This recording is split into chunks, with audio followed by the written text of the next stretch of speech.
Gibson, mayor of Newark, New Jersey, who is not a Muslim, but who has been one of a number of black politicians across this country who have worked at making alliances with the Muslim community. Does the world community of Islam mean to you? What do you see the potential being for not only political alliances, but as a force to have great impact on the black community as a whole? I don't know about middle class, Sandy, but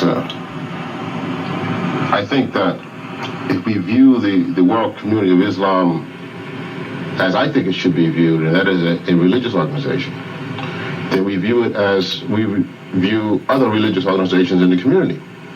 And that is one that deserves respect as any other religious organization.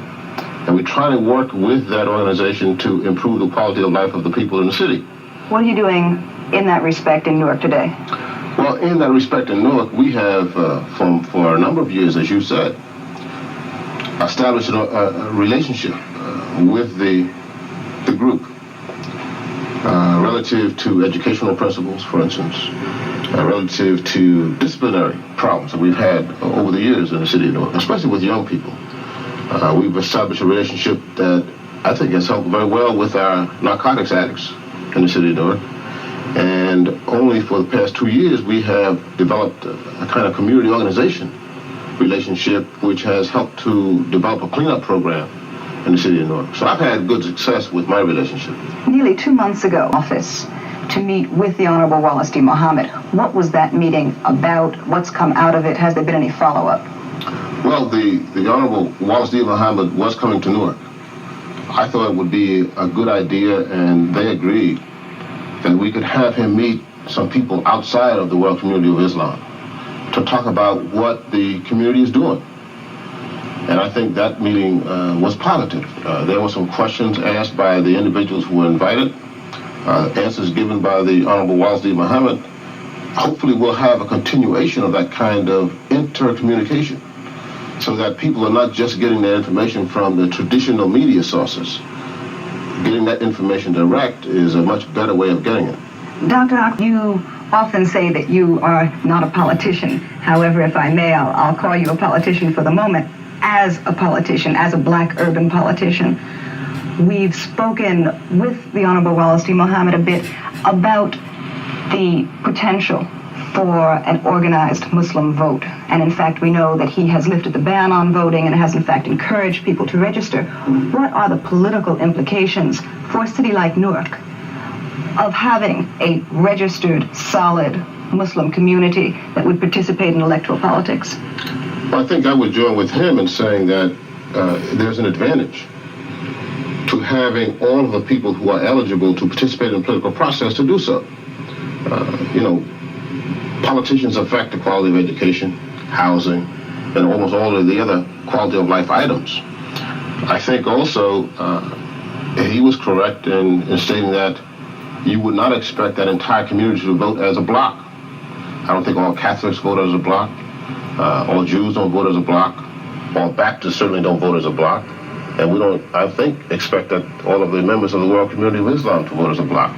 But to participate in the process is the most important thing relative to the political influence of the organization. You, strong way, you have not only named a Muslim to your personal staff, but you've appointed him to the highly visible post of member of the Board of Education.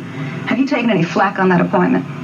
No, I haven't, and I don't think I should take any. We've had Catholics who have had the same kind of positions. We've had Baptists who have had the same kind of positions. We understand that to some sectors of the community, the world community of Islam is a threatening force still, and the Muslim philosophy is still threatening. Well, I think that the greater community has learned, because I have not taken any flack, and therefore I think most of them agree with me. This is a religious organization that deserves the respect of all of us. As an outsider, a non-Muslim, has your opinion of the Nation of Islam now, the world community of Islam in the West, changed since Wallace Muhammad assumed power? No, not at all. I think that if there's any change, it has been one of greater respect, as Mr. Akbar is pointing out. If we can get the kind, many of our young people who have not had, in my opinion, the kind of training they should have, that has been exhibited by the people in the world community of Islam, then I would be very, very happy. Newark would be better off. Now, how I could, learn from this movement, and other people can learn from this movement, to have our young people to develop into the kind of young people that I've had in my office recently. For instance, the outstanding boy of the year in Newark, who was a Muslim, who came from a very large family, who was the outstanding sports hero in the school, the best dressed young man in the school, a young man that I was very proud to be with all day long. In fact, I hired him recently, and we're going to make him work for us for the summer. Among the people, for the summer. Among the people that you had in your office the evening that Wallace D. Muhammad visited with you were the heads of many of the establishment black organizations, the NAACP, the Urban League, people who have not in the past been identified with Elijah or now Wallace Muhammad.